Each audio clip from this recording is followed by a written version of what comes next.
Ovo je dno dna. Stankoviću, šta ti je ovo trebalo? Šta će meni oni soliti pamet? Samo su neki od komentara nastavno na posljednju emisiju Nedjeljom u 2, gdje su gostovali nekakvi influenceri i jako puno se rasprave povelo oko toga, čak sam ja napisao Facebook status nakon svega toga. I moram priznati da sam začuđen s količinom negativnih komentara prema cijeloj toj priči, pa sam, da ne bi sad možda duljio, odlučio napisati, više ne pišem, nego odlučio snimiti video na tu temu. Zašto video? Pa iz dva razloga. Prvo je što ako idem pisati, to bi stvarno jako se dužilo nekakva moja mišljenja, razmišljanja o cijeloj toj priči, pa bih htio to skratiti. I druga stvar, zašto? Zato što vjerujem da će video doći do većeg broja ljudi zbog boljeg dosega i da će ljudi više gledati video nego što bi čitali neki moj tekst. U čemu je stvar? Priča je bila o influencerima i ono što ja zapravo želim ispričati da influenceri u cijeloj toj priči nisu toliko niti bitni. To su većinom mlađi ljudi koji jako vole ono što rade i to na neki način dokumentiraju, prvenstveno na društvenim mrežama, na Instagramu, na Facebooku, dio njih na YouTubeu, dio piše blog, znači to su ljudi koji, ne znam, ova se voli šminkati, ova nešto zna šminkanje, ona to uči druge ljude kako te šminkaju. Ovaj voli igrati igrice, drugi ga ljudi gledaju kako igra igrice. Ova voli kuhati, ljudi gledaju kako voli kuhati, neke recepte. U cijeloj toj priči bitan je attention, znači što ljudi gledaju, što ljudi prate. Ako vi imate neku osobu koja je influencer i nju prati 300.000 ljudi na nekoj platformi, govorimo o jako velikom broju ljudi, čiji attention nije na klasičnim medijima, čiji attention je upravo na Instagramu, upravo na YouTubeu, i oni gledaju taj sadržaj. Ok, to je jedna influencerica, ali zamislite koliko ima tih influencera i mikroinfluencera koji generiraju jako puno sadržaja koji ga ljudi actually i konzumiraju.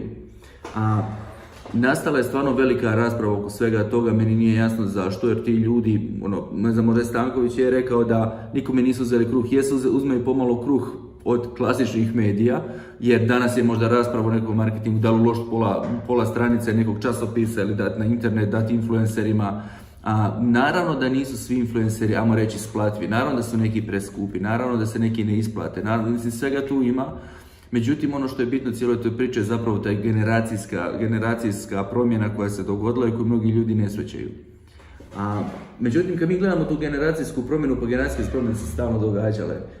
Ako ste doživjeli nekog u mladosti u 80-im godinama, onda su vjerojatno vaši roditelji govorili, imali ste dugu kosu, slušali rock, vaši roditelji su govorili, kakva je današnja mladež, ovo se ode k vragu, propast zemlje, propast čovječanstva i svega toga, i ništa se od toga nije dogodilo. Ako ste imali mladost u, 90-ima, 2000-ima, možda ste išli na tehnopartije, pa se opet govorilo katastrofa, pogledaj današnje mladeži, ode sve k vragu. Vi danas imate ljude koji jako puno, to jest mlađe generacije, koji jako puno vremena provode na društvenim mrežama, na internetu, na mobitelima, i onda kažete katastrofa je ta generacija. Međutim, to je samo nekakva generacijska promjena. Vjerovatno za 10-15 godina kad oni budu imali svoju djecu, ta djeca će biti još ekstremnija, pa će opet i oni pričati i pogledaj današnje mladeži kakva su neodgojena, ovakva, onakva i sve ostalo. Znači, događa se jedan veliki generacijski shift i ljudi mladi, ajmo reći svi do 30 godina, nekakvi milenijalci, ali jako puno i ovih od 30 do 40, je značajno promijenilo navike konzumiranja medija. Znači, to više nije ja čitam novine, nego ja provodim vrijeme na Instagramu. Htjeli vi to priznati ili ne, to je ono što vam se događa pred očima. I zato vidite velike padove ulaganja u oglašavanje u klasičnim medijima gdje se TV još koliko toliko drži. Znači, ljudi napadaju influencere jer ti influenceri, ajmo reći, nekako zarađuju. Znači, ova ženska je rekla, čak ja nju i ne pratim naravno, ali kao da zarađuje 5 prosječnih hrvatskih plaća. Znači, imate stvarno taj jali ljudi koji mrze činjenicu da neko koji ima 18 godina zarađuje 5 prosječnih hrvatskih plaća u dobrim mjesecima. Znači, ono što je bitno sa stanovišta svih nas, da te mlađe generacije drugčije konzumiraju sadržaj, oni sada dolaze na tržište, oni sada postaju vaši kupci i oni sada utječu na to što će kupiti, to jest influenceri na njih utječu u određenoj mjeri plus ili minus. To nisu samo hrvatski influenceri, to je jako puno i stranih influencera. Imao sam jedan razgovor sa curama iz srednje škole Dugo Selo, možete ga također pogledati, linkat ću ga na tu temu, što oni prate, kako prate. I zapravo kad vidite taj generacijski pomak, trendovi su takvi da se oni događaju, vi ih ne možete a vi ih ne možete zaustaviti. Što se tiče marketinške strane, ako se bavite marketingom ili poslovanjem u bilo kojem obliku, ne možete više te stvari ignorirati. Ljudi moji, htjeli vi ili ne, vaša ciljana publika pomalo, osim ako nije, sad govorimo 50-60 godina, ali vaša ciljana publika sve više konzumira online medije. I njihov attention je na tim, ajmo ih nazvati influencerima, njihov attention je na YouTube-u. Meni je fascinantno bilo, prvo sam se javno čudio zašto bi neko, ne znam, imate jako puno ljudi koji gledaju druge ljude dok igra igrice. Ne znam, najpopularnije je trenutno Fortnite, više ljudi gleda igrače Fortnite nego što ga actually igra.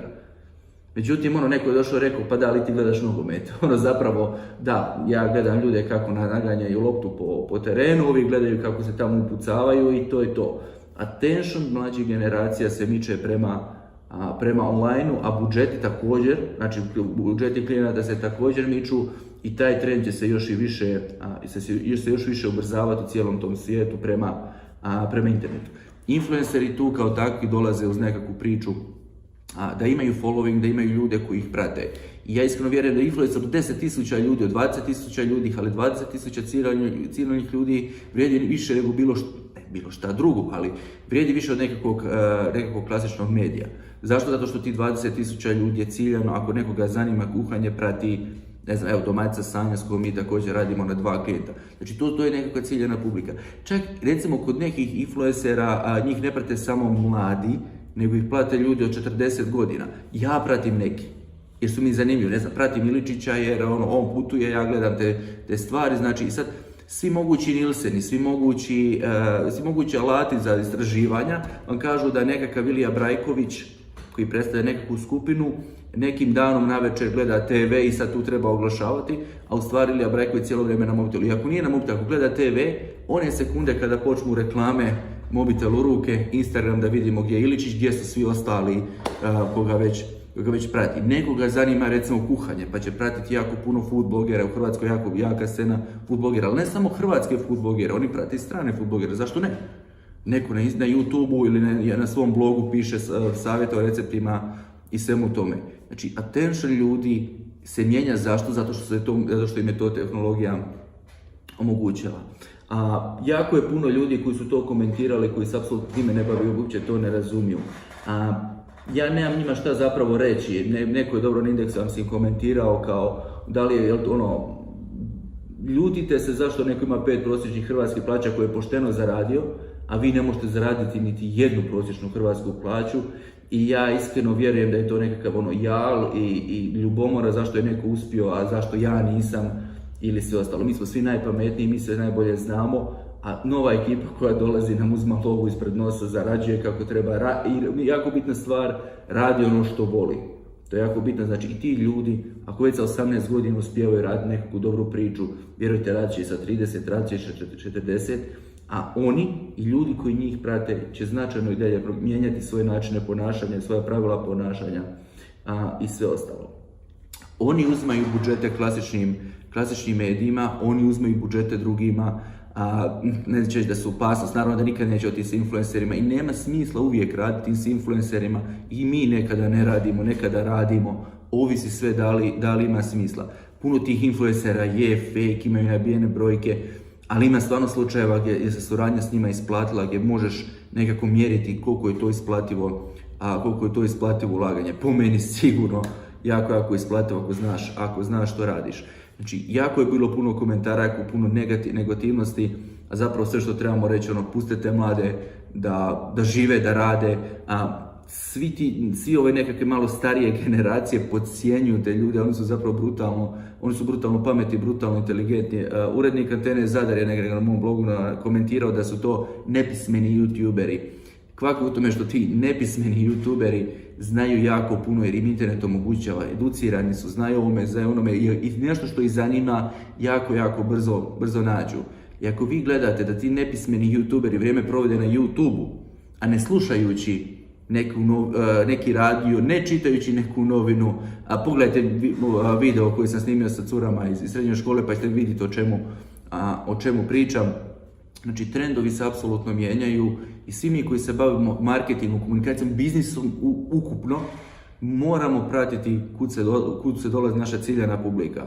Znači, njihova attention je na novim medijima, dio njihovog tensiona na tim influencerima, ti influenceri na neki način kapitaliziraju to što su uspjeli izgraditi oko sebe, tako da im brendovi plaćaju da ih ovi promoviraju. Kako rekao, nije uvijek sve savršeno i naravno da neka suradnja uspije, neka ne uspije, ali ne smijemo se tako ponašati kod Snowboy sad šta će oni, to je naše otprilike balkansko ponašanje na koje se ja morao reagirati. Znači, to su mladi ljudi koji actually nešto u životu rade i koji sami, bez ikakvih veza, bez ikakvog uhljebništva, bez ikakvog plaćanja nekome su napravili priču i zarađuju više nego prosjek i to značajno više. Ne svi, ali dio njih definitivno zarađuje. I zbog toga mislim da ne smijemo ih sada odbacivati, nego ih zapravo trebamo podržati. Pa sad, ko će od njih uspjeti, ko neće, nije ni bitno. Ali ako neko zaradi novac, svaka mu čast na tome i mi ih trebamo podržati. A mi marketingaši ili ljudi koji se bavimo biznisom trebamo pratiti trendove, a ne samo reći